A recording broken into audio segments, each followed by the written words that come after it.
Hello everyone, how are you? Fine, thank you. Oh my god! So, yes, that was me playing Osu with my hands, and that is basically the idea here. So, I don't really know why I decided to make this, but it was just one of those random ideas that popped into my head, and I kind of wanted to work on it by myself. I kind of wanted to implement my own idea because I do play a fair amount of Osu. So, just putting this out there right off the bat, I'm completely aware that hand tracking itself is obviously nothing new, and I'm definitely not claiming that I invented this idea or that this is some sort of an original breakthrough or anything of that sort. I just thought it would be fun to implement my own idea for once, and I'm not treating this as some sort of a serious research project or anything like that. This is just a fun little experiment, and that's all there is to this. Okay, so I won't bore you with the entire code and explanation for each line, but there are a few important things I would like to mention about the setup itself. So the actual setup is pretty simple.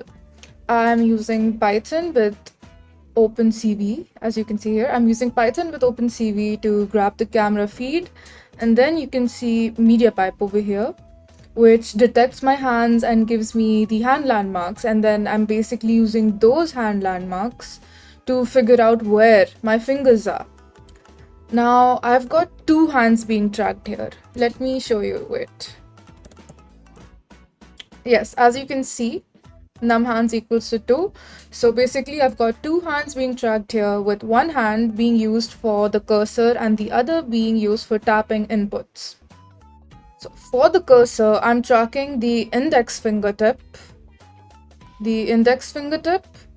and converting its position in the camera into a position on my screen. And for the other hand, I'm checking the distance between my thumb and my index or middle finger. Those basically become my Z and X inputs. As we can have a quick look here, there's also some cursor smoothing in there using a €1 filter, because without some kind of smoothing, the cursor gets pretty jittery. And I have a toggle that I've set up, which is using Control plus Option plus H since I'm on Mac. Here's the toggle. So I can actually turn the hand control on and off without having to kill the entire program. So this is my toggle that I've set up. And yeah, I think that's just a basic understanding of the code I've implemented here, and I won't bore you with further details for now. Okay, so all I have to do is open my terminal. I had to add these three lines. I clicked enter, it ran the code, and this is basically what popped up.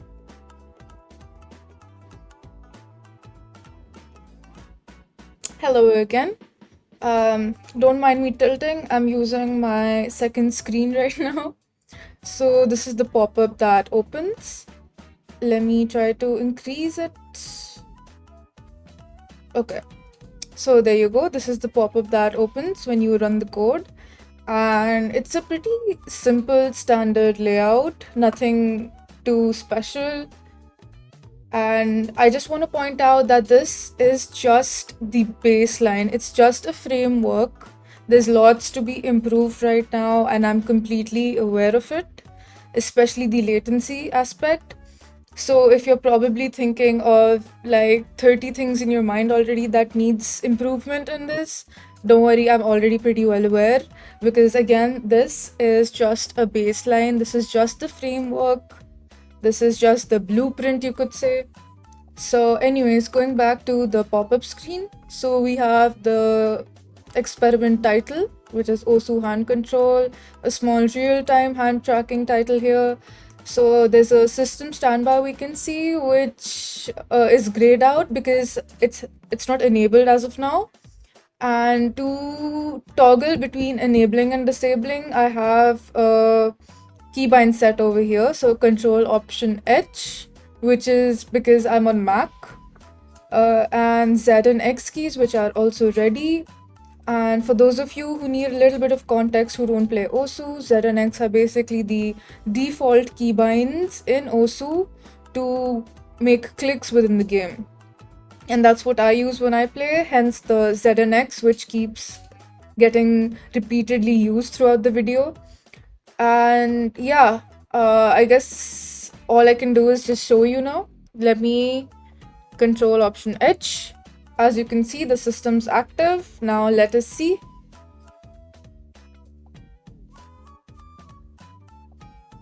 As you can see, I'm moving the cursor with my right hand index finger as I showed you the setup. And my left hand, the index and thumb of my left hand, they enable a Z button click. Similarly, the middle finger and thumb, this enables the X button click. So that's basically how this works. And as you can see, it's pretty much made in a way that can only be practically used within OSU itself. Because, I mean, if I did try to use it outside of OSU, it would be pretty impractical because, I mean, yeah, the hovering might be useful, but what are you exactly going to do with Z and X keybinds, like anywhere? So I made this strictly for the purpose of OSU gameplay, hence it can't really be used anywhere outside of OSU. But yeah, that's about it for the demo.